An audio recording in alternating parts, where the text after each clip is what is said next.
Hey, I like just about 99% of everything we did in the first half. What didn't I like? The fumble on the slide, the fumble with the ball swinging, right?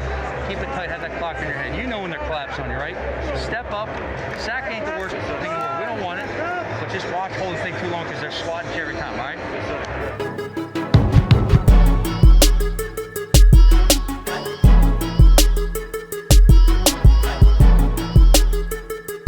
Bonjour à tous, bienvenue sur New York Giants FR, j'espère que tout le monde va bien, la saison est en ligne de mire, plus que quelques jours avant le coup d'envoi et les Giants qui jouent le lundi soir en pleine nuit, j'espère que vous serez motivés et j'espère également que le son est correct puisque nous sommes dans un setup un peu particulier. Thiergo est venu jusqu'à chez moi, il n'a pas internet, comment ça va Thiergo? Bah écoute, ça va, malgré les déboires avec Free, la saison approche et malgré tous mes pronostics, il s'avère qu'on va avoir des matchs de NFL, donc c'est plutôt cool. Mais c'est vrai que tu as dit pendant longtemps que tu croyais pas du tout en la saison. Moi j'ai toujours dit ça va se jouer. Et alors je sais, tiens d'ailleurs on peut parler de ça 2 secondes. Je sais pas ce que t'en penses. Ils annoncent aucun cas de Covid dans les joueurs. Moi j'ai du mal à y croire, je pense que c'est un peu cheaté leur truc. Ça me paraît bizarre mais bon. Bah, c'est des statistiques à la russe ou aux chinoises, quoi. C'est ça. Un peu trafiqué. Parce qu'en fait, ils font des tests. Enfin, il y a eu des statistiques sur le nombre de tests qu'ils font parmi tous les joueurs. Donc, vous imaginez 32 équipes, 80 joueurs à chaque fois. Enfin, plus tout le staff. Plus tout le staff, ça en fait des tests quand même. Hein, ouais. Et c'est assez régulier. Donc, c'est quand même assez surprenant qu'il y ait 0 cas dans tout ce monde-là. Ouais, je crois qu'ils étaient testés tous les jours quand ils arrivaient, température, on leur mettait un truc dans le nez, machin. Enfin, on le voit d'ailleurs dans le Hard Knocks, hein, ils nous montrent tout ça, donc c'est quand même pris assez au sérieux. Mais c'est vrai qu'il y ait 0 cas, c'est dur d'y croire. Bon, en tout cas, tant mieux, c'est pas grave. Même si nous la font à l'envers, moi, du moment qu'ils peuvent jouer, ça me va. Avant qu'on commence donc de parler de ce roster des Giants, puisque les 53 joueurs ont été annoncés, il va encore avoir des moves, mais ça devrait être à peu près stable maintenant. Je vous rappelle qu'il faut que vous nous suiviez sur les réseaux sociaux, donc sur Twitter, NYGiantsFR et également sur YouTube. J'ai pas besoin de vous donner l'adresse puisque vous êtes dessus, vous avez forcément le lien, donc n'hésitez pas à vous abonner pour avoir accès à tout ce qui sort. Et on va pouvoir commencer avec les actualités. Donc qu'est-ce qu'on a vu dernièrement, depuis la dernière fois qu'on a fait un podcast sur la défense, il s'est passé 2 scrimmages qui était filmé, c'était assez marrant parce qu'en fait c'était filmé très bizarrement. Au début je le regarde, je me dis mais c'est bizarre, c'est super zoomé, on voit rien du tout, mais en fait c'était volontaire puisque on va pas montrer les entraînements aux équipes adverses, donc c'était volontaire qu'on avait un gros zoom sur le quarterback au début de l'action pour pas montrer les formations, donc c'est assez spécial à regarder, mais les 2 scrimmages sont disponibles sur YouTube. Si t'as des choses à retenir de ces scrimmages, qu'est-ce qui t'a marqué? Est-ce que tu les as regardés ou tu les as balayés rapidement et qu'est-ce qui t'a marqué? Alors j'ai regardé ce que le site des Giants a mis à notre disposition, puisqu'en fait on a eu donc 2 scrimmages, mais on n'a pas eu forcément tous les plays.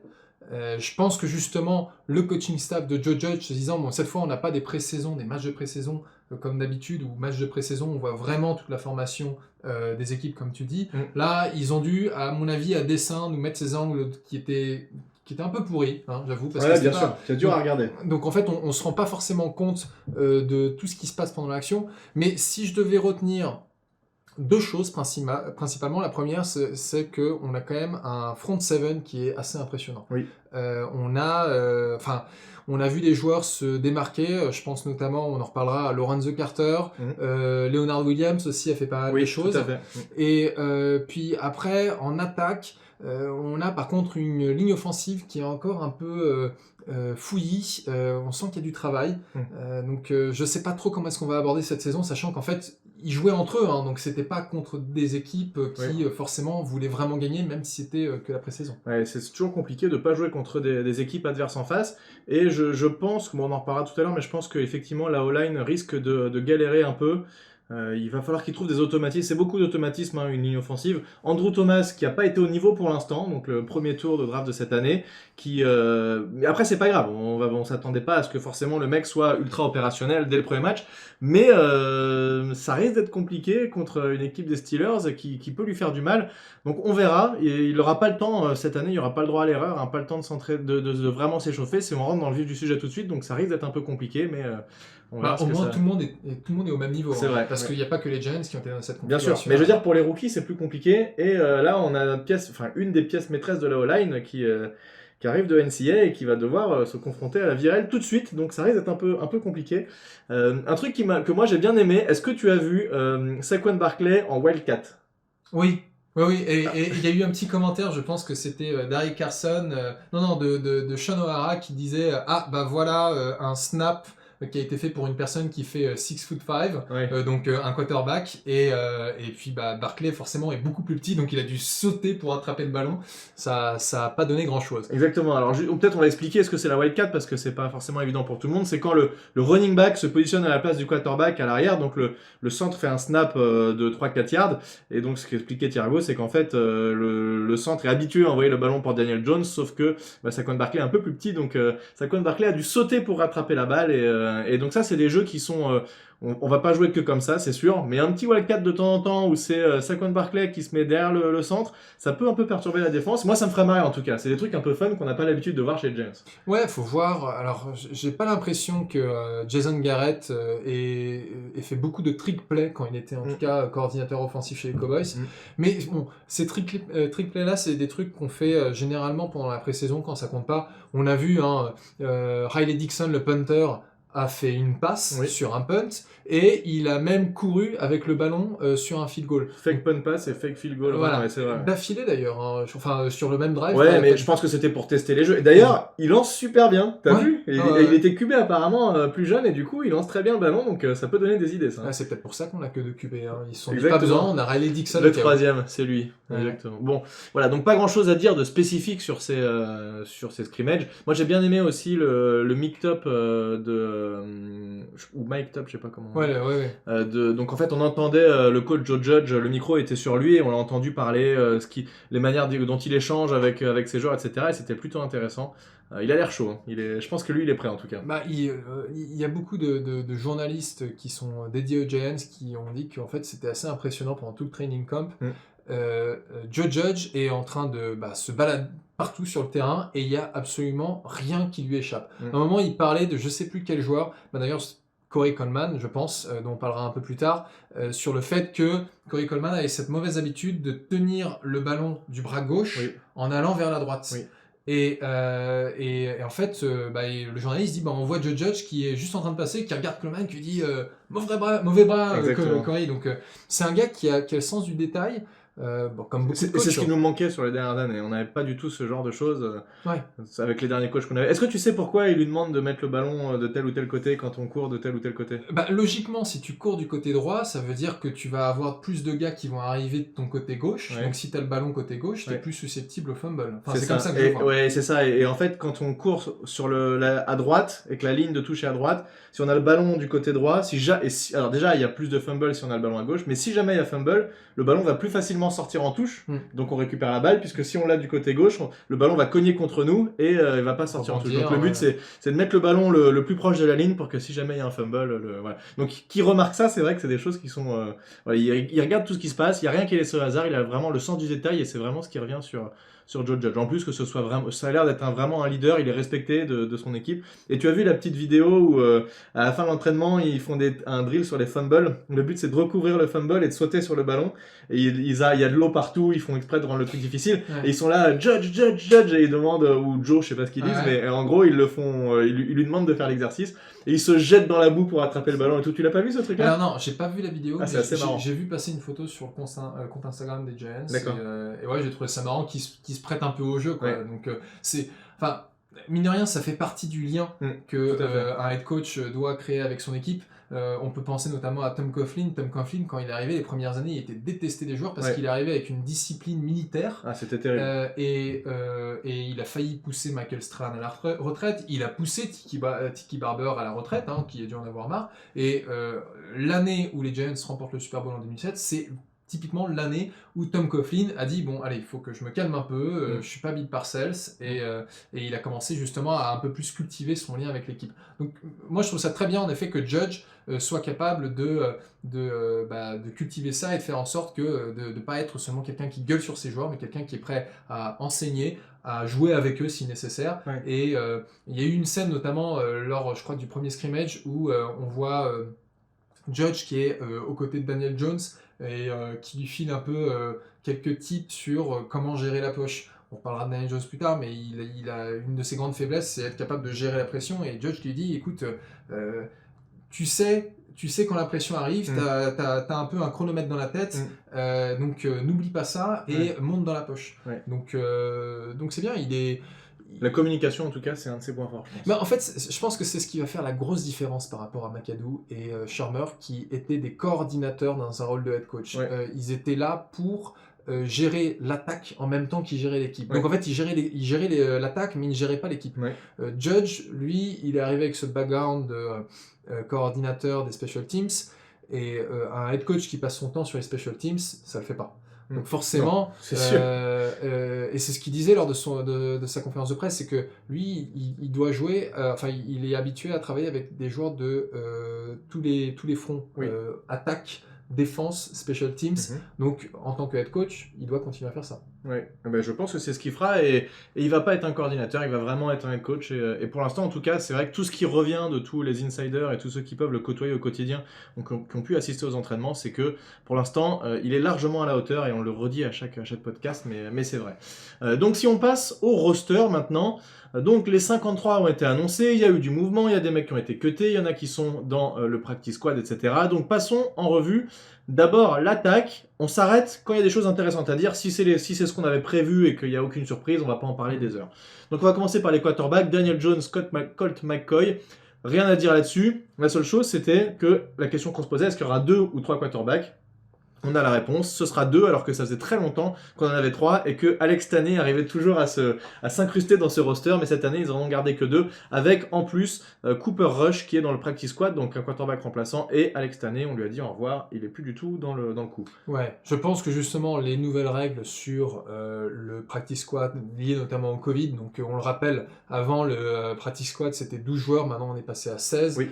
Il y a des règles aussi qui permettent donc d'activer 2 joueurs complémentaires si nécessaire. Alors on s'attend pas à avoir en match 3 quarterbacks, mais mettons que Daniel Jones se blesse et soit absent de 3 matchs, Colt McCoy sera le QB1 et on activera tout simplement Cooper Rush. Exactement. Et à mon avis, le choix était logique parce qu'en fait on a très très peu vu Taney pendant les scrimmages. Colt McCoy a eu de bonnes actions. Oui, il a été bon, ouais. C'est vrai. Et Cooper Rush, manifestement, Cooper Rush, lui, il retrouve son coordinateur, enfin, il retrouve le système Garrett, donc il avait cet avantage sur Alex Taney. Donc voilà, pas grand chose à dire sur les quarterbacks, c'est ce à quoi on s'attendait. Les running backs, on en a conservé 4. Il y a évidemment Saquon Barkley, Dion Lewis, Wayne Gallman et Eli Penny. Il me semble que c'est ce qu'on avait dit aussi tous les deux. Quand on avait annoncé l'attaque, on n'avait pas trop de surprise là-dessus. Wayne Gallman, on était pas ultra sûr, mais on avait quand même misé sur lui et c'est lui qui a été conservé. Mais d'ailleurs, j'ai une petite pensée pour toi, puisque justement, quand on voit Wayne Gallman qui fait ce touchdown de 44 yards, je me suis dit, ça c'est très bon. Ouais. Enfin, il a vraiment eu deux très bons scrimmages. Alors, plutôt le premier, le deuxième, il a lâché quelques ballons de ce que j'ai vu, il a droppé quelques passes. Mais c'est vrai que le premier scrimmage, il a été très bon. C'est un peu son défaut, c'était de lâcher les passes parce que sinon c'est un mec qui est physique, qui n'hésite pas du tout à faire le taf quand il y a besoin et qui va au contact. Donc moi c'est un mec que j'aimais bien et s'il prend un peu de confiance, je pense qu'il aura largement le niveau. Mais bon, avec Saquon Barkley et Dion Lewis, je suis pas sûr qu'il joue énormément, mais en tout cas il est là. Je préférerais voir justement Gallman plutôt que Lewis. Ah ouais ? Ah ouais, moi je trouve que Gallman, en complément de Saquon Barkley, il l'a déjà montré l'année dernière. Il devait faire ses preuves justement parce que c'est quand même un choix de draft de l'ancien régime. Oui. Ni Gettleman ni Judge n'avaient particulièrement de raison de le garder. Ouais. Donc il a réussi à faire ses preuves. Il faut qu'il continue comme ça. Là, tu vois, je regardais rapidement ce qu'on avait prévu. En tout cas, moi, ce que j'avais noté la dernière fois, c'est que on avait prévu, je crois, 5 running backs. Parce qu'on avait aussi compté Illiman. En tout cas, moi, de mon côté, j'avais compté. Mais bon, voilà, on a 3 running backs, 1 fullback. Oui. C'est ce qu'il nous faut. Hein. Ouais, je pense que c'est largement suffisant.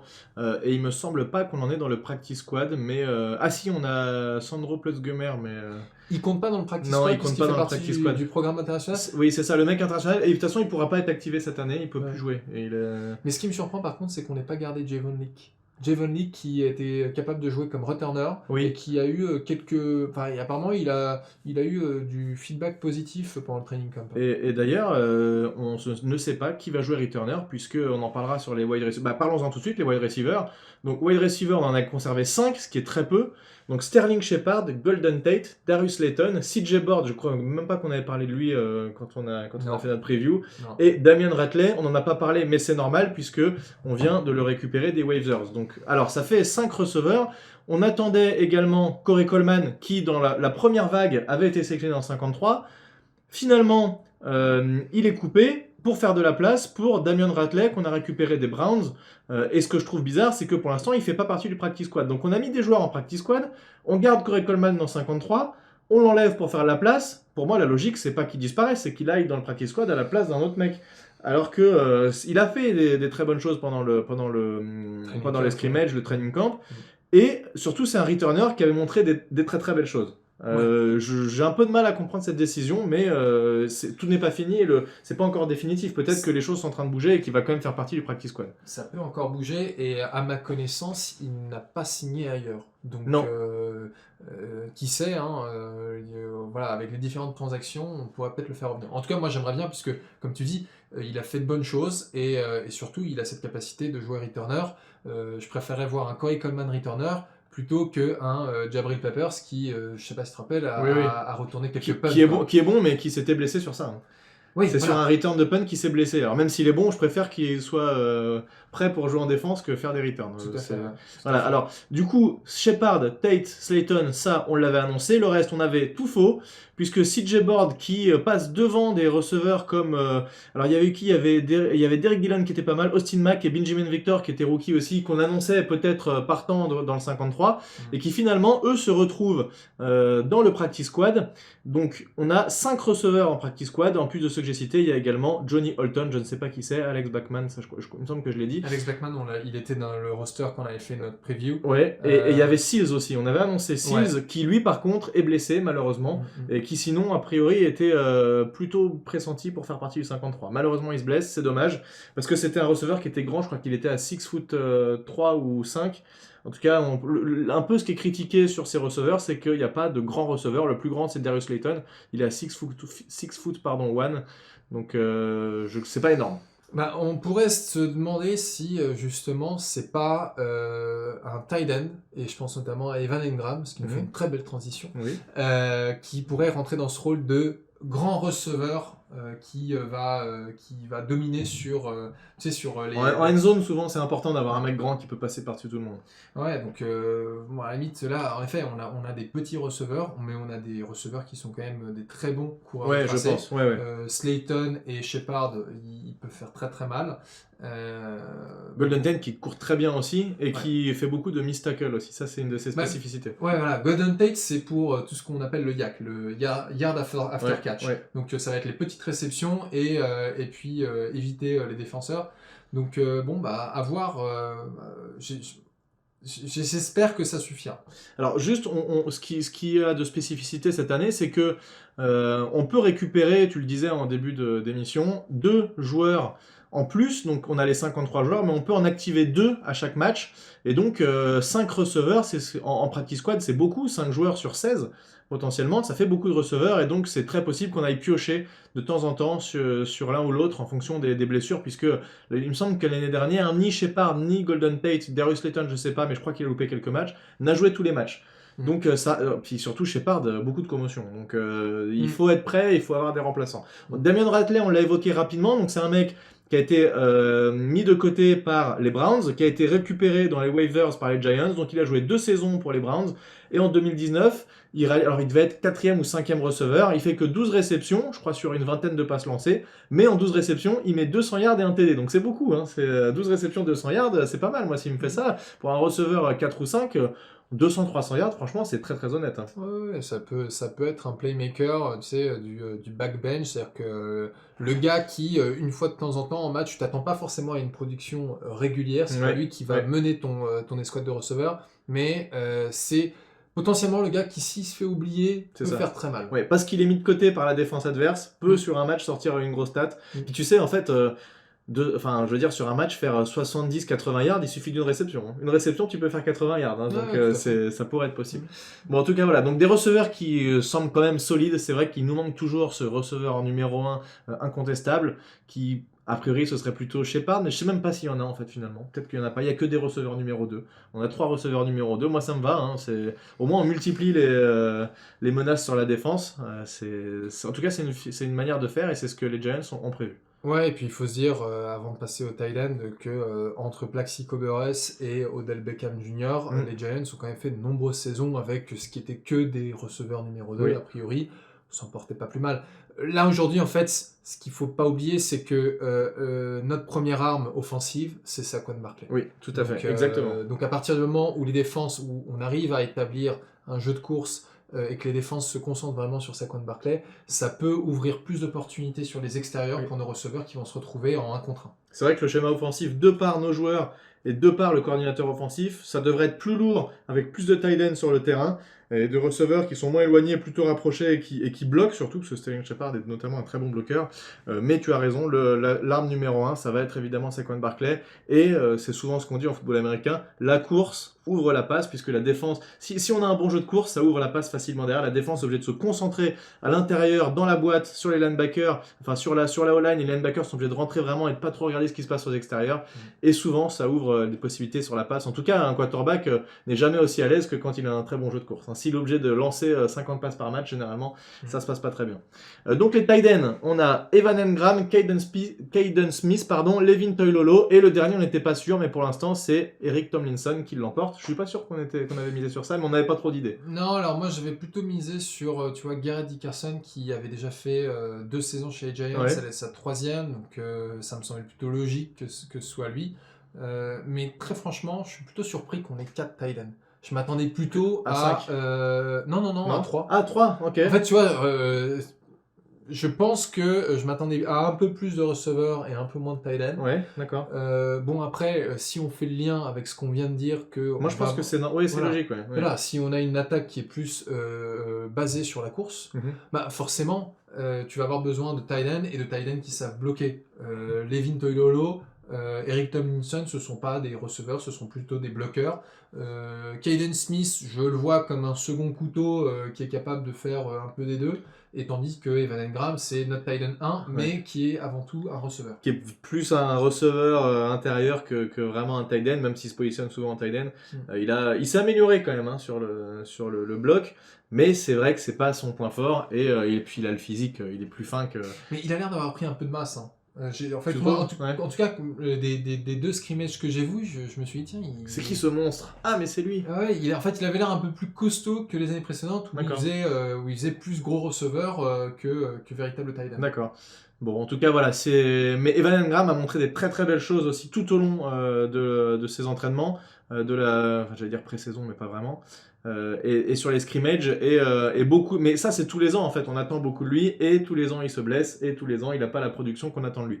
Donc s'il reste encore une fois en bonne santé, il pourrait faire extrêmement mal. Et l'an dernier il a été monstrueux, quand il a joué et qu'il n'était pas blessé il était monstrueux, donc s'il peut rester en bonne santé, franchement c'est du bonheur, quoi. Bah c'est le principal problème avec lui, donc c'est peut-être un peu la dernière saison de la chance pour lui. Enfin, saison de la dernière chance. La saison de la dernière chance. S'il est blessé les 3 quarts de la saison, je pense qu'à un moment, on va lâcher l'affaire. On en a eu d'autres comme ça. Moi, je pense notamment pour un autre poste, Kenny Phillips, safety. Excellent joueur, tout le temps blessé. Au bout d'un moment, on lui dit, bon, écoute, désolé, on passe au suivant. C'est dommage, mais c'est comme ça, effectivement. Les O-line, puisqu'il reste ça en attaque. Donc, 9 O-line ont été retenus. Will Hernandez, Kevin Zeitler, Spencer Poulet, Andrew Thomas, le rookie, Cameron Fleming, qui vient des Cowboys, Nick Gates, Shane Lemieux, le rookie, Matt Peart, le rookie, et Jackson Barton, qu'on vient de récupérer comme Damian Ratley, le wide receiver, des waivers, qui est venu des Colts, qui n'a jamais joué un seul match, et qui a été récupéré l'année dernière, il me semble, en 2019, en 7e tour par les Colts. Voilà, donc qui a été préféré à certains O-line qui étaient déjà chez nous. Mais 9, ça fait du monde et ça fait un remplaçant quasiment à chaque poste. A priori, la O-line officielle qui devrait starter, ce serait Andrew Thomas à gauche, à côté de Will Hernandez. Au milieu, c'est Nick Gates qui n'était pas du tout centre qui a pris ce poste-là et qui apparemment est très bon et fait largement le job, puisque John Alapio n'était plus là, il était blessé et il n'a pas été retenu, on a voulu le mettre dans le practice squad, il a dit non, moi le practice squad ça me fait chier, je me casse, ok, bah casse-toi mon vieux, de toute façon t'étais tout le temps blessé. Le remplaçant en centre, du coup, c'est Spencer Poulet, P-O-U-L-E-T évidemment, et à droite, on a, du coup, attends que je dise pas de bêtises, on a qui? On a Kevin Zeitler, et en tackle droit, Cameron Fleming. Voilà les 5 qui devraient starter. Sur le papier, ça a l'air pas mal, mais en tout cas, pendant les scrimmages, ils ont eu quelques petites complications. Ouais, c'était compliqué. Alors, je pense que c'est pas uniquement dû à la ligne offensive. Alors, il y a une ligne offensive avec un côté gauche qui est très jeune, hein, puisque Oui. même si Hernandez entame sa 3e saison, ça reste quelqu'un de jeune. Thomas, ça va être sa première saison. Mhm. Mais ce qui est surtout compliqué pour Thomas, c'est que il doit protéger un jeune quarterback dont l'une des faiblesses, comme on disait, c'est la gestion de poche. Donc, ça me rassure pas vraiment. Moi non non, plus. mais tu vois, quelque part, je me dis, est-ce qu'il vaudrait pas mieux mettre Cameron Fleming à gauche pour le moment Et tu mets qui à droite? Et Thomas. Mais bon. Mais je suis pas sûr que ce soit ce qu'on ait vu pendant les entraînements. Et que Non, ce soit... non, on l'a pas beaucoup vu, mais ouais, j'attends. Enfin, de toute façon, au bout d'un moment, je me dis peut-être que je suis juste en train tu sais, en déni total, Ouais, et je me ouais. dis bon bah il faut un moment que le Thomas il se lance. C'est quand Ouais, même ouais. le 4e choix de draft, Ouais. donc il faut en faire quelque chose. Mais c'est ce qu'on disait la dernière fois. Les Steelers, c'est TJ Watt. Ouais. Après, il y a les Bears, il y a Arlen Mack. Après, on a qui d'autre? Enfin, Je bon, sais plus, mais on va avoir Nick Bosa dans la saison. Il me semble qu'on rencontre les 49ers. Enfin, ça va être violent, quoi. Mais Ça risque ouais, d'être violent. le premier mois va être assez violent. Ouais, tout à fait. Bon, on verra ce que ça donne. En tout cas, s'il y a une faiblesse pour l'instant dans cette attaque, je pense qu'elle viendrait de la O-line. On va faire confiance à Marc Colombo, notre entraîneur de la ligne offensive, pour mettre ça en place. Moi, ma prédiction, c'est qu'on va galérer les premiers matchs et que petit à petit, on va trouver une certaine cohésion et que ça va s'améliorer. Je pense que la deuxième partie de saison sera bien meilleure pour la O-line et que le début risque d'être un peu compliqué. Bon, on verra ce que ça donne. Si on parle du coup, on a annoncé du coup le practice squad avec les différents joueurs, donc 5 receveurs, un quarterback, Cooper Rush. Il y a 3 offensive linemen qui ont été mis dans le practice squad. Il y a Tyler Aycraft, Kyle Murphy et Chad Slade. Et puis Platz Gummer, le running back. On l'a dit, l'Autrichien, qui ne pourra pas jouer, mais qui, c'est un statut particulier. Il y a 4 joueurs internationaux qui ont été récupérés. Et donc, il a le droit d'être là dans le practice squad. Il compte pas parmi les 16, mais il est là et peut-être qu'il essaiera de se faire une place l'année prochaine, même si, à mon avis, ça va être compliqué. Donc, la défense. Commençons par... Est-ce que tu as autre chose à dire sur l'attaque ou on passe à la défense? Non, je pense qu'on a fait le tour, et puis la défense, il y a quand même pas mal de choses à dire. Il y a pas de choses à dire, exactement. Donc, commençons par la defensive line. On a retenu 6 D-line, donc Dalvin Tomlinson titulaire, Dexter Lawrence titulaire, Leonard Williams titulaire. Voilà, on a nos 3 titulaires sur la D-line. Ensuite, en remplaçant, on a BJ Hill, RJ McIntosh et Austin Johnson. RJ McIntosh, c'était une petite surprise puisque c'est un mec qui avait vraiment rien fait l'année dernière, qui n'avait pas joué, mais il est toujours là. BJ Hill, c'est normal, il a été très bon sa première année, moins bon la deuxième, mais on continue à compter sur lui. Cette D-line, pour moi, c'est en tout cas, la D-line titulaire, Tomlinson, Lawrence et Williams, on l'avait dit la dernière fois. On n'avait pas trop de doutes sur cette D-line titulaire et ils sont bien là et ils risquent de faire mal aux attaques adverses. Ouais, c'est de loin le plus gros atout de cette équipe. Sans aucun manque de respect à Saquon Barkley. Le truc, c'est que là, c'est un groupe de plusieurs gars qui sont vraiment dominants à leur poste. Enfin, ce ne sont pas encore les meilleurs à leur poste, mais ils sont jeunes et ils apportent plein de choses. Moi, j'ai hâte de voir justement Williams, Tomlinson et Lawrence côte à côte. Lawrence nous avait montré des trucs l'année dernière qui étaient impressionnantes. Il a perdu un peu de poids d'ailleurs, j'ai vu. Ouais, j'espère que qu'il a pas perdu en puissance. Non, mais il a peut-être gagné un peu en vitesse pour compenser. Ouais. Donc ces trois-là nous apportent quand même beaucoup de choses. Et puis BJ Hill et Austin Johnson, ça en tant que remplaçant, je trouve ça plutôt pas mal. On a une bonne profondeur. Ouais. RJ McIntosh, comme tu dis, c'est dur à dire parce qu'on l'a quasiment pas vu, donc bon. Non, voilà, j'imagine que s'il a réussi à battre, parce que la compétition qu'il avait ensuite, c'était Chris Layton, qui a moins d'expérience et qui n'avait pas montré plus de choses non plus. Donc, non, ça me semble très bien. C'est pour vraiment ancrer notre front seven. C'est ce qu'on disait, c'est pendant le scrimmage, si c'est eux qui ont pu se démarquer, c'est parce que il y a 3 gars devant qui sont capables de foutre un bordel dans la O-line c'est ce qu'on recherche chez eux, quoi. Exactement. Et du coup, les outside linebackers qui sont, alors on avait discuté un peu la dernière fois des postes un peu spécifiques. Maintenant, il n'y a plus vraiment de defensive end et outside linebackers sont un mix entre linebacker et defensive end. On a donc Lorenzo Carter, Marcus Golden, qu'on avait réussi à récupérer in extremis, Oshane Ramirez, Kyler Fackrell, Cam Brown et Carter Coughlin. Et bah tu vois, moi quand je lis ces noms, je me dis que ça fait le job aussi, hein, parce que on en parlait juste avant l'émission tous les deux. Lorenzo Carter, pendant les scrimmages, il a été monstrueux. Et sur le premier scrimmage, il fait 5 sacs, le gars. Rien que ça. Ouais, donc alors surveiller le numéro 59 pendant la saison. Hein. Certes, c'était qu'un scrimmage. Certes, Judge a dit, comment est-ce qu'il a dit? Je crois qu'il a parlé de vanilla offense. En mode on n'y est pas allé à fond. Et on peut aussi parler du manque d'expérience d'Andrew Thomas. Donc je m'attends pas à ce que Lorenzo Carter nous fasse 5 sacs à chaque match. Ce serait bon, ça. Là, ce serait le record de SRAM qui serait explosé. Non, mais en tout cas, s'il a 10 sacs ou plus, ça ne m'étonnerait pas. Ça m'étonnerait pas. Parce que de ce que justement, je sais pas si tu as écouté le podcast Big Blue Banter. De Nick Falato et Dan Snyder qui écrivent aussi sur Big Blue View. Il disait un truc, c'est que Lorenzo Carter, sous Betcher, on lui demandait aussi de faire pas mal de couverture. Donc il n'était pas uniquement dédié au pass rush. Et là, apparemment, malgré tout ce que nous a dit Patrick Graham on va être versatile, on va tout faire, on a quand même l'impression, en tout cas de ces 2 scrimmages, et c'est un échantillon faible, on s'en rend bien compte, mais on a l'impression qu'il a envie d'exploiter les capacités de pass rusher de Lorenzo Carter. Et de toute façon, globalement, ce que moi j'ai entendu des différents podcasts que j'ai écoutés, c'est que il met beaucoup de pression sur le quarterback adverse. Et en fait, je pense que Graham, il sait, c'est évident pour tout le monde, hein, mais que notre faiblesse, ça va être les DB, donc le secondary. Et que du coup, on peut pas se permettre de laisser beaucoup de temps au quarterback de trouver quelqu'un, parce qu'il va toujours trouver quelqu'un, il y a un moment, il y a quelqu'un qui va se démarquer. On n'a pas des DB qui sont monstrueux. Et donc, comment contrer ça? Eh bien, c'est de mettre beaucoup de pression sur le quarterback. Et le peu de fois, pendant les scrimmages, où on a pu voir un peu les formations, j'ai l'impression qu'ils cachent au maximum ce qu'ils vont montrer. À un moment, je regarde la formation, il n'y a personne, il n'y a aucun safety profond. Ils sont tous en train de bouger tout le temps, ça s'arrête jamais. À un moment, ils se reculent, ils s'avancent. Tu te dis, mais quand tu es quarterback, c'est un cauchemar. Tu essayes de lire quoi que ce soit. Ce qu'il faut se dire, c'est que le quarterback, quand ils se mettent en place, vous allez toujours les voir, ils regardent ce qui se passe, ils lisent la défense, ils regardent un safety, 2 safety, ok, cover 2, où sont les corners, est-ce qu'ils sont reculés, avancés, où sont les linebackers, qui est le middle linebacker, qui est en headside, etc. Il y a énormément de clés de lecture par un quarterback, ça met beaucoup de temps et c'est beaucoup d'expérience pour réussir à lire tout ça.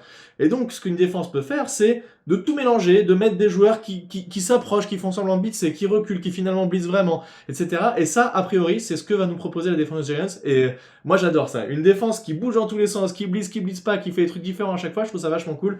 Et a priori, la défense de Graham, ce sera quelque chose d'assez une défense offensive, si je peux dire ça comme ça. Ouais, si on peut enfin avoir une défense dominante, parce que j'ai l'impression, enfin moi en tout cas depuis que je suis les Giants, donc 2007, il y a eu de bonnes défenses, mais j'ai jamais vraiment vu de défense dominante. Et c'est ce qui fait pourtant l'ADN de New York. Ouais. Hein.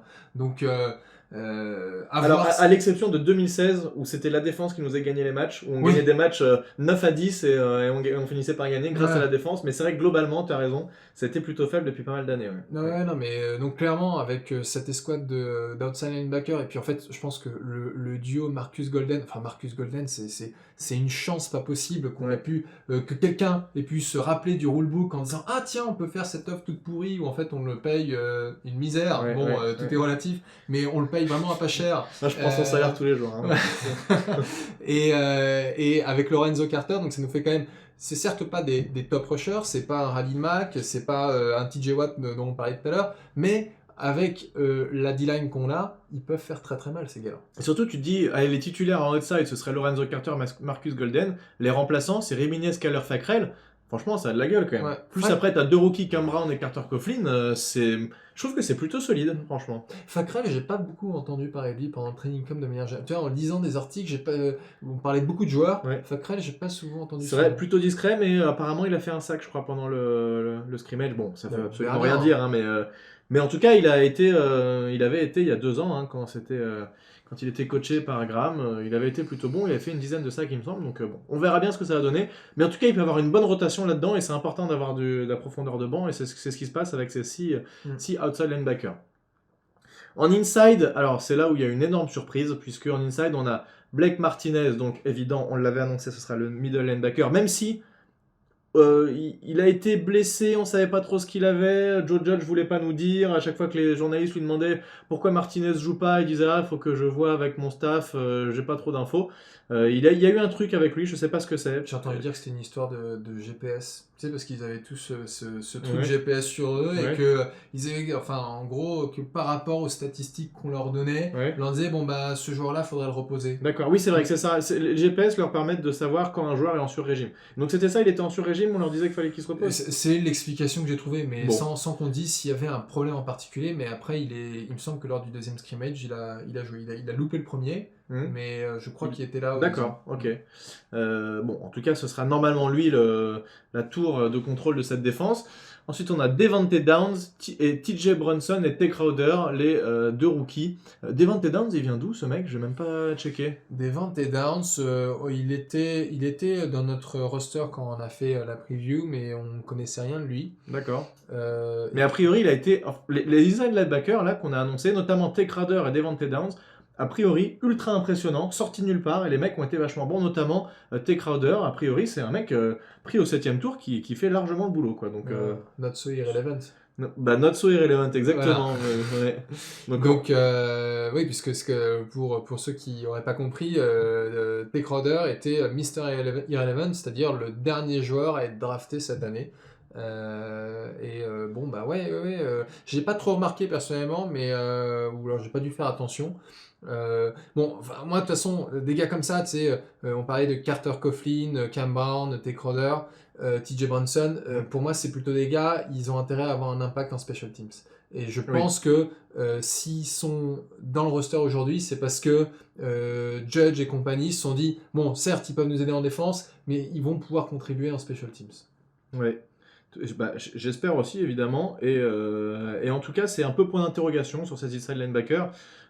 On entend des choses sympas, mais entre ce qu'on entend avant la saison et ce qui se passe vraiment sur le terrain. C'était qui le inside linebacker qu'on a récupéré l'an dernier et qui finalement a fait 2 matchs et a joué très mal et s'est barré? T. Davis, non? C'est pas un mec qui s'appelait comme ça? En tout cas, il y a un mec qu'on avait récupéré et il l'annonçait comme un mec bon et tout ça. Finalement, il a absolument rien fait. Et le mec, alors qu'il avait pris la place de je sais plus qui, enfin bref, c'était un peu une surprise et finalement, il avait quasiment pas joué et il s'était barré. Donc bon, espérons que l'histoire ne se répète pas cette année. Donc c'est inside linebacker, point d'interrogation. Pour moi, ça fait partie des faiblesses qu'on a eues depuis longtemps, depuis plusieurs années. On n'a pas réussi à avoir un seul inside linebacker qui était bon. Donc là, surprise. Et donc, justement, la surprise qu'il y a eu, c'est que Ryan Conley, qui a été récupéré au 4e ou 5e tour l'année dernière et qui avait montré des très belles choses, on s'était dit yes, ça y est, il était blessé, il avait fait 3-4 bons matchs, il s'était blessé, et là il revenait enfin, eh bien, coupé, il n'a pas été retenu dans le 53, il a été fait partie des waivers et il a été récupéré directement par les Vikings qui se sont fait une joie de profiter. D'ailleurs, apparemment il vient du Minnesota, donc lui il était très content de retourner chez lui. Ouais. Et Joe Judge qui annonçait que, a priori il était un cran en dessous puisqu'il n'avait pas été conservé. Mais ils espéraient quand même qu'il ne soit pas récupéré par une équipe et qu'il puisse l'intégrer dans le practice squad. Mais finalement, ça ne s'est pas passé. Et il y croyait pas trop. De toute façon, Judge, il se doutait qu'une équipe allait le récupérer. Ouais, je pense qu'il y a eu une stratégie de dire bon, bah, il n'y a pas eu de match de pré-saison. Donc les équipes ont très très peu de game tape pour évaluer les autres joueurs, donc peut-être que personne ne l'aura remarqué. Et comme il revient il s'est fait les ligaments croisés. Oui, c'est ça. Ouais. Bon, bah du coup c'est toujours un peu délicat de reprendre un joueur comme ça. Ouais. Bon, bah non, il n'est pas passé entre les mailles du filet. Bon, tout ce qu'on peut lui souhaiter, c'est que il puisse avoir une bonne carrière chez les Vikings, sauf contre nous. Voilà, oui, voilà. Ce serait bien si jamais on les joue un jour, qu'effectivement... on le joue cette année, les Vikings? Je crois pas. De mémoire, Voilà, non, mais, j'espère pas. Ça bon, m'embêterait c'était un bon vraiment joueur, que... quoi. Oui, oui, surtout il était jeune et il est un peu sorti de nulle part, ça avait été une bonne pioche de la part de Gettleman et finalement on se dit merde quoi. Dommage. Bon, il y a forcément une explication, hein, je fais confiance, on va pas virer un joueur comme ça. Je pense que les autres inside linebackers ont dû montrer des très belles choses et devaient être un cran au-dessus de ce que lui a montré. Ouais, non, mais c'est- Peut-être que tu vois, c'est typiquement le genre de joueur où s'il y avait eu 4 matchs de pré-saison, peut-être que les choix auraient été différents. S'il avait pu jouer et qu'il avait montré des choses, voilà, sauf que là, voilà, t'as 2 scrimmages pour te montrer et quelques entraînements, c'est plus compliqué, mais voilà. Donc Ryan Conley, au revoir, c'est dommage, mais on espère qu'il ne nous manquera pas pendant la saison. Du coup, il nous reste... Ah oui, alors on n'a pas parlé de David Mayo aussi, puisqu'en inside linebacker, on avait aussi David Mayo, malheureusement, qui s'est blessé et qui, pour l'instant, est en injured reserve. Donc là, actuellement, il a été placé en injured reserve. Ça veut dire que pendant au moins 3 semaines, il ne pourra pas jouer, mais il pourra être récupéré en 4e semaine si jamais sa blessure est résolue. Je ne pense pas que Mayo, sa blessure soit résolue aussi vite, puisqu'il a été opéré il n'y a pas longtemps. Et transition sur les DB, deuxième joueur placé en injured reserve, c'est Xavier McKinney, le 2e choix de cette année, enfin 2e tour, qui lui aussi a été placé en injured reserve pour un pied gauche cassé, donc il a été aussi opéré. Ça, c'est extrêmement malheureux, parce que c'est un joueur qui apparemment a montré des très très belles choses pendant les entraînements, et on comptait vraiment sur lui pour nos safety. Malheureusement, blessé encore, on devrait le récupérer dans 5-6 semaines, de ce que j'ai vu. Ouais, c'est la loterie des training camps. Je m'estime relativement chanceux. Parce que je me rappelle le training camp où c'était l'hécatombe, t'avais plein de titulaires qui étaient perdus.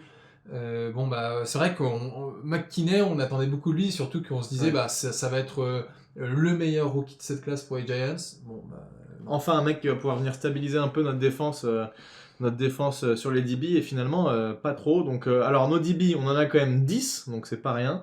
Je sais pas, combien on avait mis dans notre preview? On n'avait pas mis 10, hein, on avait dû mettre moins que ça. On avait dû mettre 8, non? on avait dû mettre 8, parce que là, ouais, j'ai pas la dernière version de mes notes de la dernière fois, donc Parce que Mais 10 c'est quand même pas mal. Bon, alors, les DB, c'est à la fois les corners plus les safety, donc c'est normal qu'il y en ait un peu... Bon, je crois pas qu'on avait fait tout DB d'un coup, on avait peut-être fait safety plus corner, donc peut-être qu'au final, on était quand même à 10. Donc, nos DB, en corner, James Bradbury, Logan Ryan. Logan Ryan, qu'on vient de récupérer, qui était free agent, qui est passé par les Patriots puis les Titans, qui est un joueur... on va dire que c'est un playmaker, parce que c'est un mec qui va encaisser beaucoup de yards, notamment en saison 2019. 66% de passes complétées sur lui, 780 yards, c'est énorme, et 5 TD encaissés. Par contre, il fait 4,5 sacs, 4 interceptions et 113 plaquages. Alors, il a été tellement visé, les joueurs qu'il a couverts ont tellement eu de réceptions que forcément, il fait beaucoup de plaquages. Donc, ces 113 plaquages, ça rentre un peu dans la balance. Mais en tout cas, c'est un joueur d'expérience qu'on a récupéré, qui fait du bien, parce qu'on manquait un peu de corner numéro 2. Et je pense qu'il va prendre ce poste de corner numéro 2. Ensuite, on a Corey Ballentine qui était en très grande difficulté l'année dernière et apparemment encore en difficulté cette année. Jabril Peppers en safety, en strong safety. Julian Love qui devrait être a priori notre free safety. Darnay Holmes, tu vas nous en parler 2 secondes, mais la très bonne surprise de ces rookies. Isaac Yadom, donc qu'on vient de récupérer de Denver, qui a joué 29 matchs en 2 saisons, 63 plaquages, 1 interception. Je crois que c'était un 3e tour, il me semble. Donc un mec qui finalement n'a pas réussi à prouver et être au niveau, mais qui a été lâché par Denver et qu'on a récupéré. Nate Ebner, le special teamer. Adrian Colbert, qu'on a récupéré, lui, des waivers aussi, des Dolphins, donc que Graham connaît bien évidemment. 27 matchs, 72 plaquages en 2 saisons ou 3 saisons, je ne sais plus exactement. Et finalement, Brandon Williams. Voilà. Qu'est-ce que tu as à nous dire sur ces DB? Que ça, là, pour le coup, c'est vraiment notre point faible. Autant le point faible offensif, c'est la O-line, mais le point faible collectif, c'est vraiment la secondary. Alors, on n'a pas de chance. On a Sam Beal qui, lui, a fait le choix de ne pas jouer cette saison à cause du Covid, comme il en avait le droit. On a DeAndre Baker qui est juste un énorme crétin. Et donc, en fait, on reste avec James Bradbury qui vient d'être signé, qui va être notre CB1. Je sais pas trop quoi attendre de Logan Ryan ou je sais plus comment s'appelle, enfin comment est-ce qu'on prononce celui qu'on vient de trader. C'était Isaiah, c'est ça? C'est Isaac Yadom, c'est ça? Ouais. Y-I-A-D-O-M. Ouais, c'est Yadom de ce que j'ai vu. D'accord. Donc Yadom, voilà. En fait, c'est la question du CB2. est très très délicate. Moi, je pense que c'est Logan Ryan. Hein. Il n'y a pas trop à mon avis, on va miser sur l'expérience pour les premiers matchs. Hein. Mais là où par contre je suis un peu plus rassuré, c'est justement Darnell Holmes, qui est un joueur qui, quand on l'a drafté, on disait que son plus gros défaut c'est qu'il avait des petits bras. Il a des petits bras, on n'en veut pas. Non mais tu vois, on l'a eu au 3e tour, c'est ça ? 3e tour, ouais. 3e tour. Mais en fait, s'il avait eu des mensurations un peu plus avantageuses pour un cornerback, il serait parti beaucoup plus tôt. Et en fait, son plus gros atout, c'est que c'est un joueur extrêmement intelligent. Donc, il me fait penser un peu à Justin Pugh, qui était O-line, qui aussi était à qui on reprochait d'avoir des trop petits bras pour un O-line, et qui, avec son intelligence, sa technicité, était capable de compenser. Ouais. Et Darnell Holmes, on lui a vu faire quelques beaux plays dans le slot. Ah ouais, il fait une interception sur Daniel Jones magnifique sur une passe longue pour je sais plus quel receveur. Il a été super solide alors que le slot c'était vraiment un poste qui nous manquait. Là pour le coup, j'ai l'impression qu'on l'a solidifié avec lui. Quoi. Ah ouais, non, comme on verra ça dans un match évidemment, comme d'habitude, on peut pas se penser trop vite. Mais en tout cas, des retours qu'on a, c'est un joueur très très bon et qui va largement faire le taf et qui devrait être titulaire dès le premier match à mon avis. Ouais, j'espère bien. Donc ouais, pour moi la question du CB2, ça m'inquiète un peu. Heureusement derrière, on a Jabril Peppers, Julian Love, c'est aussi un petit point d'interrogation en free safety puisqu'on s'attendait à McKinney. Ouais, et puis Julian Love, il avait très peu joué la saison dernière. On ne sait pas pourquoi. A priori, il n'était pas prêt. Finalement, il joue les derniers matchs et il est très bon. Donc, s'il continue sur la lancée de l'année dernière, il devrait être au niveau. Enfin, en tout cas, moi, je suis rassuré qu'on ait Julian Love en remplaçant pour McKinney. Tu vois, on aurait McKinney derrière Sean Chandler, tu vois, ça aurait été chaud. Mais finalement, Je peux pas te laisser dire ça de Sean Chandler. Non, Sean Chandler... D'ailleurs, on n'a pas parlé du fait que Sean Chandler a été exactement. Sean Chandler, la private joke que t'as jamais spécialement aimé, hein, mais Sean Chandler qui n'a pas été retenu, qui ne fait plus partie de ce 53. Mais voilà, moi, Julian Love, c'est un mec que j'aime bien, qui a montré des belles choses et qui, je pense, fera largement l'intérim pendant que McKinney sera blessé. Donc, bon, en espérant que personne se blesse de plus, mais voilà. Ouais. Un petit mot d'ailleurs sur Jabril Peppers parce que c'était encore une fois un échantillon très faible, mais tu le voyais sur les vidéos, il a l'air d'être, enfin, il est très très expressif oui. Et il a l'air de vraiment vouloir s'imposer comme leader défensif. Ah, c'est clair, il a envie de jouer, clairement. Tu le vois, il est super motivé. Pendant l'intersaison, on le voyait s'entraîner tout le temps. Enfin, et a priori, voilà, ce serait vraiment lui plus Martinez, ça devrait être les vrais chefs de cette défense. Et s'il est au niveau, s'il se blesse pas lui aussi, de toute façon c'est toujours une histoire de blessure. Hein. Un mec qui est très bon qui se blesse, ça sert à rien. Et au foot américain, malheureusement, il y a des blessures et il faut savoir composer avec. Et c'est pour ça que c'est important d'avoir une profondeur de banc. En tout cas, normalement en safety, tu vois, les safety me rassurent plus que les corners pour le coup. Ouais, mais on revient à ce que tu disais tout à l'heure, c'est que vu qu'on a une faiblesse au niveau corner, il faut vraiment que le front seven soit capable de mettre de la pression, d'empêcher le quarterback d'avoir trop de temps pour trouver sa cible, et puis les safety, eux ils auront ce rôle d'être la dernière ligne de défense, hein, comme c'est prévu. Donc si dans ces deux secteurs-là ça fonctionne bien, on peut compenser nos faiblesses en cornerback. Ouais, bon, espérons que ça se passe bien, en tout cas avec Patrick Graham mettre en place les schémas qui vont bien. Si on parle du practice squad rapidement, pas beaucoup de joueurs, on a un defensive line, Nicolas Loss, 2 defensive backs, Chris Williamson, je crois qu'il était rookie, et Jaren Williams, et c'est à peu près tout. C'est à peu près tout, et puis on peut citer très rapidement les special teams, puisqu'on a donc Graham Gano qui apparemment n'a loupé... on n'en a jamais parlé de lui, parce qu'on n'en a pas parlé pendant il y avait un espèce de vieux kicker là, qui venait des Jets tout pourri, là, et finalement on récupère Graham Gano, et bonne surprise lui pour le coup. Voilà, il a loupé très très peu de field goal, je crois qu'il a dû... tu sais que pendant un moment, les journalistes étaient tous en train de compter, et il est arrivé à une dizaine de field goals, tous réussis. Puis il en a loupé un, donc j'imagine qu'il en a loupé quelques-uns. En tout cas, pendant les scrimmages, il n'en a loupé aucun. En tout cas, il a l'air d'être revenu à un niveau. J'ai l'impression que c'est un mec, c'est pas le monstre, mais voilà, ça va pas être un problème. Moi, j'avais peur que le kicker soit un problème, parce qu'un kicker, ça peut faire perdre des matchs. Mais j'ai l'impression que Graham Gano, c'est le mec qui va venir stabiliser ce poste-là, et on n'aura pas trop de soucis normalement. Ouais. En parlant d'autres postes qui peuvent faire perdre des matchs, puisqu'on n'a pas encore fait référence à Matt Dodge. On garde Riley Dixon, évidemment, qui est très bon, qui continue à faire son boulot, et puis comme on a dit, il est capable de lancer le ballon. On espère qu'il n'aura jamais à le lancer. Donc en fait côté special teams, on est, en tout cas pour ces postes-là, on est plutôt dans de bonnes mains. Moi, pieds. je suis plutôt serein. On est dans de bons pieds. Et je mise Riley Dixon. Moi, je mise une saison Pro Bowl.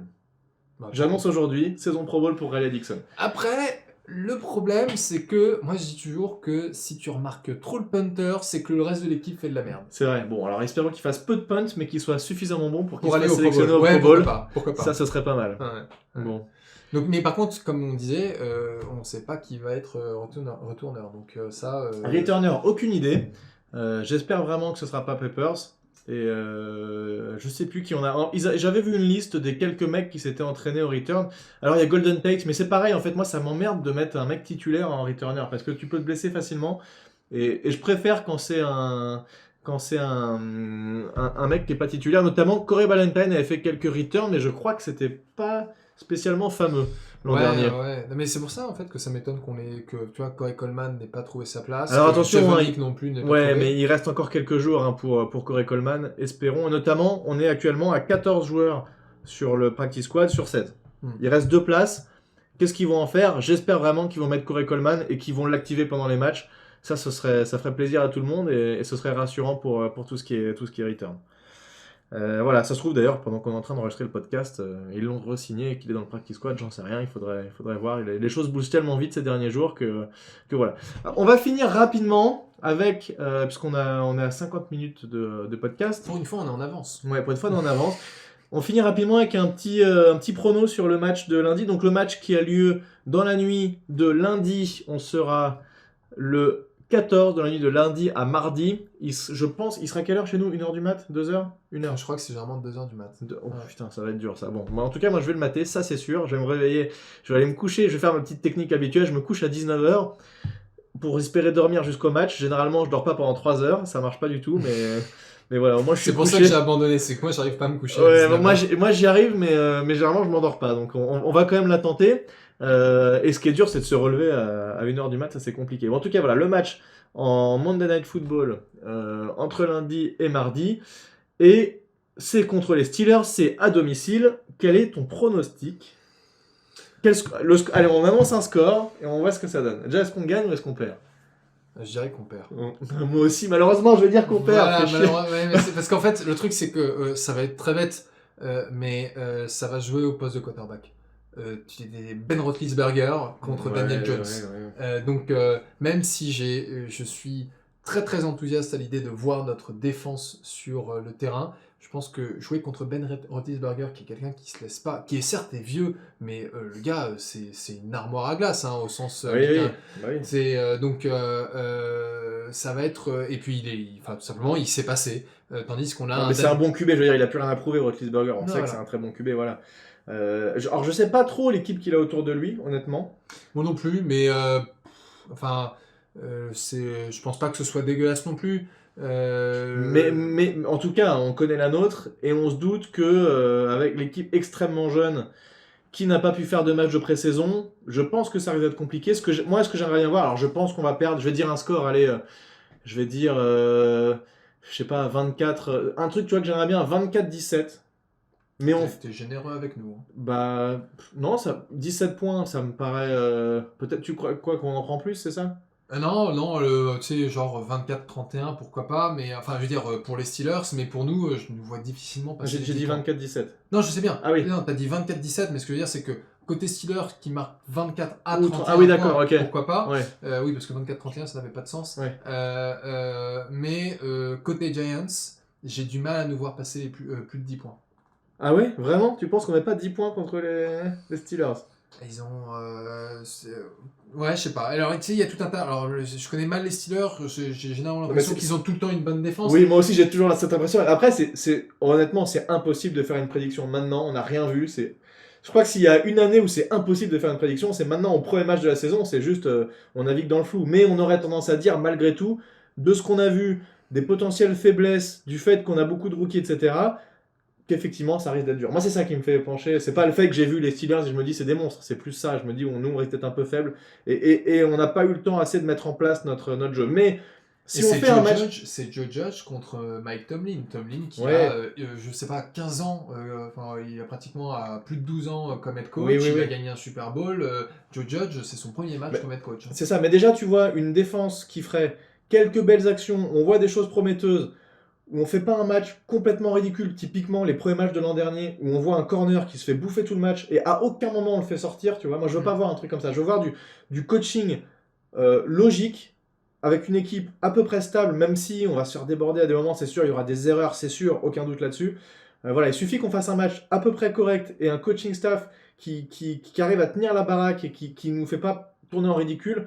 Moi, ça me suffirait pour un premier match. Je me dirais, ok, il y a de l'espoir. Voilà. J'ai pas besoin de voir 600 yards de Daniel Jones pour être content. On peut avoir de toute manière, malgré une défaite, on peut justement avoir des points positifs. Oui. On espère avoir quelque chose comme ça. Je pense que de toute manière, notre première victoire, elle sera contre les Bears, parce que les Bears ont annoncé que Mitch Trubisky était leur QB starter. Ah bah c'est gagné. Du coup, donc ça veut dire que nos cornerbacks vont briller. Ah bah ça c'est easy ça. Ah bah quand on voit ce qu'il a fait les dernières années, ouais, on peut se dire qu'effectivement il y a de la place. Bon, ok, on verra à la fin, on en reparlera de toute façon. On verra à quel moment on fait des podcasts. Ce qui serait l'idéal maintenant, c'est qu'on puisse débriefer entre les matchs. Hein. On verra si on a le temps de faire tout ça. Mais en tout cas, on se donne rendez-vous la prochaine fois pour débriefer sur ce match-là des Steelers. On espère évidemment qu'on a tort et que les Giants vont l'emporter, évidemment, puisque ce serait beau. Est-ce que tu as quelque chose à rajouter avant qu'on raccroche Non, bah alors si on arrive justement à faire des mini-podcasts entre les matchs, ce serait cool, mais c'est plus un appel à nos quelques auditeurs pour leur dire, faut surtout pas hésiter à nous envoyer des questions si vous en avez. Mais d'ailleurs, je pense que c'est aussi un peu d'organisation de notre côté pour que nous, on vous annonce quand on va enregistrer un podcast pour que vous nous posiez vos questions. Ça, c'est de ma faute, c'est moi qui le fais. Et puis, je crois qu'on a eu quelques feedbacks merci qui à sont ceux plutôt positifs. C'est ça, ouais. Merci à ceux qui, sur les réseaux sociaux, ont annoncé qu'ils avaient écouté le podcast, que c'était cool et tout. Ça nous fait toujours plaisir. Donc, n'hésitez pas à nous envoyer des messages et à nous donner des... D'ailleurs, si vous avez des idées, même sur comment améliorer le podcast, nous, ça nous va. Hein. Donc, n'hésitez pas à interagir. En tout cas, on est là, on est dispo. Donc, Thiergo, @THIERGOW. Et puis, moi, vous me contactez sur NYJansFR. C'est plus simple que mon Twitter perso dans tous les cas. Et puis voilà, merci Thiergo d'être venu jusqu'ici. Tu as traversé tout Paris pour venir enregistrer ce podcast. Ça fait plaisir. Ça en valait la peine. On verra la facture à Free. Exactement. Et puis, on vous dit à très bientôt pour de nouvelles aventures sur les Giants. A plus tout le monde, salut! Salut!